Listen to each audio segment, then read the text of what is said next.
Previously on Smart Mobility Today, we looked at stories about Level 3 AVs, solar power, flying cars, and clownfish robots. This week's stories include news about robots, EVs, AV safety, and green hydrogen. You've got something to say, and we can help you say it. Detroit Media Productions is here for your audio, photography, and video needs. DetroitMediaProductions.com.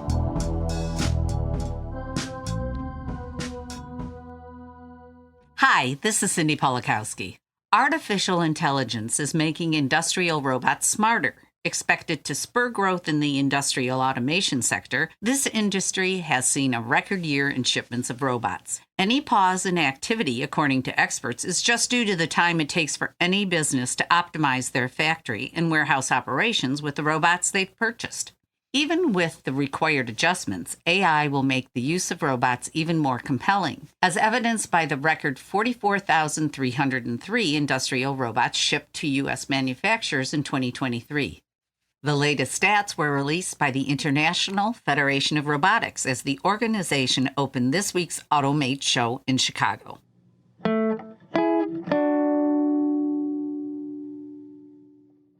The United States Marine Forces Special Operations Command is evaluating a new generation of robotic dogs developed by Ghost Robotics. They potentially can be equipped with gun systems developed by Onyx Industries, meaning the military will soon have robotic dogs armed with AI targeting weapons.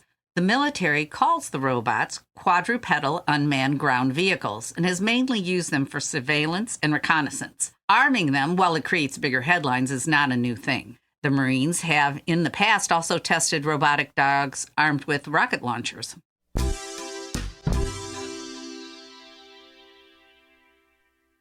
Roboticists at the Chinese University of Hong Kong are developing swarms of snail-like robots capable of sticking together and forming new structures.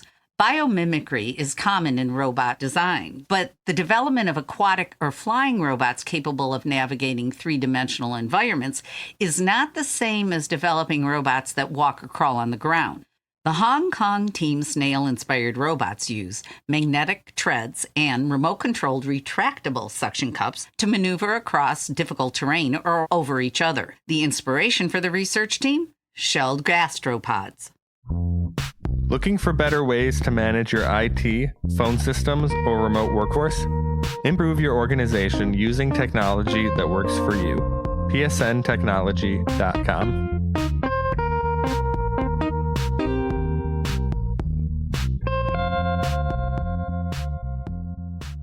At Princeton, the Eric and Wendy Schmidt Transformative Technology Fund is working to map human brain function and use that to create safer autonomous vehicles. The fund is supporting two projects. One maps the function of the brain's network of neurons in detail, and the other combines robotics and light-based computer circuits, both in an effort to create safe robots and self-driving vehicles. The desired result is to enhance safety and reliability using chips that work like neurons, using light rather than electrons. This could mean autonomous systems that are capable of evaluating safety-critical situations like bicycles veering into the vehicle's path and choose the correct response, such as swerving to avoid a collision. The fund supports projects that are often seen as too exploratory and considered too risky to qualify for funding from conventional sources like government grants. And more on the future of AVs. As autonomous vehicles and robotaxi services become more available, ride-sharing services like Uber and Lyft face a threat of loss of business. So it is no surprise that these companies are pursuing partnerships with the makers of self-driving vehicles. The potential is great, as the ride-sharing companies already have routing technologies, payment systems, and a customer base. Adding emerging AV innovation connects that technology to an existing market, and as technology drives more efficient operations, costs go down, and market adoption goes up.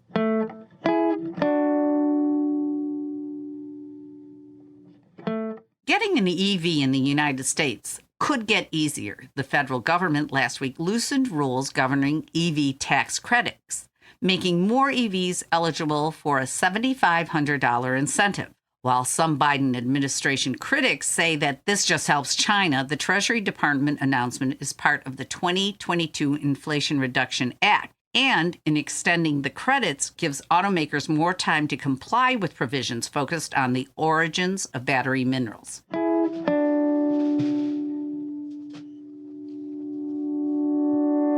Meanwhile, in Europe, we could see support for EVs head in the opposite direction, depending on the results of the upcoming national elections. At stake is the 2035 target to phase out sales of internal combustion engines. A 2022 agreement dictates that starting on January 1st, 2035, the only new cars that can be sold in Europe are those with no tailpipe CO2 emissions. While the automotive industry is transitioning to EVs ahead of that date, canceling the 2035 deadline has become a popular demand of Europe's right-wing political parties.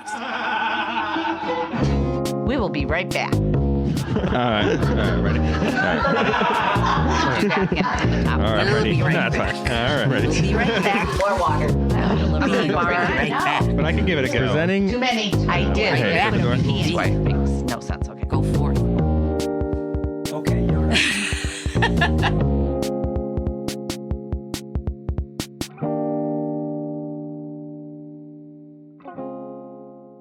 Freelancers, gig workers, and entrepreneurs are creating the future of work.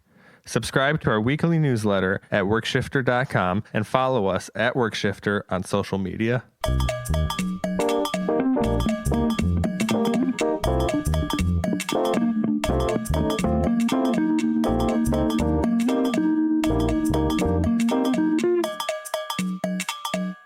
Following developments and delays over a decade, including a delay just this month, the Boeing Starliner is just about ready to launch a NASA crew into space. The plan is for the vehicle to lift off from the Cape Canaveral Space Force Station in Florida. Designed to accommodate a 7-person crew, this test flight will carry 2 NASA astronauts on board. Delayed most recently by a valve issue, the Atlas V rocket is expected to launch the Boeing Starliner in space and kick off a 25-hour journey to the International Space Station. Australian green energy company Fortescue Future Industries is breaking ground on a new green hydrogen hub. The $550 million project involving 158 acres in Arizona is the company's first plant in the U.S. The project includes an 80-megawatt electrolyzer and liquefaction powerhouse and is expected to deliver over 11,000 tons of clean-burning liquid hydrogen.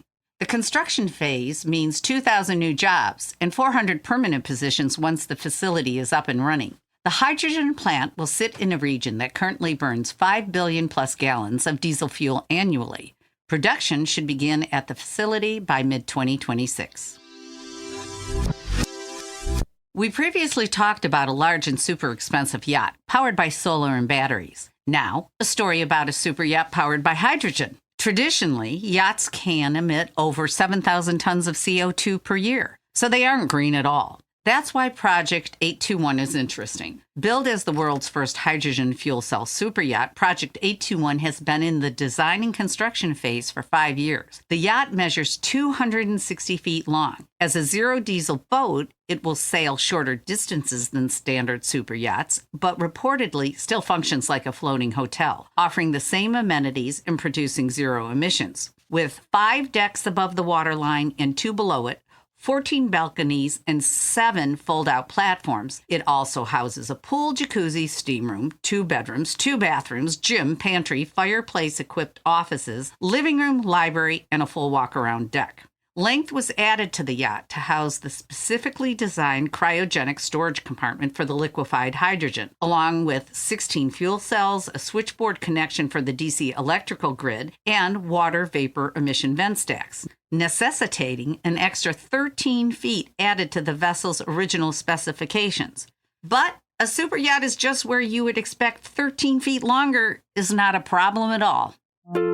Read these stories and more at globalautomobility.com and subscribe to Smart Mobility Today on your favorite podcast platform. Sign up to receive our weekly newsletter and follow us on social media at Smart Mobility Today. Produced by Detroit Media Productions, this is Smart Mobility Today.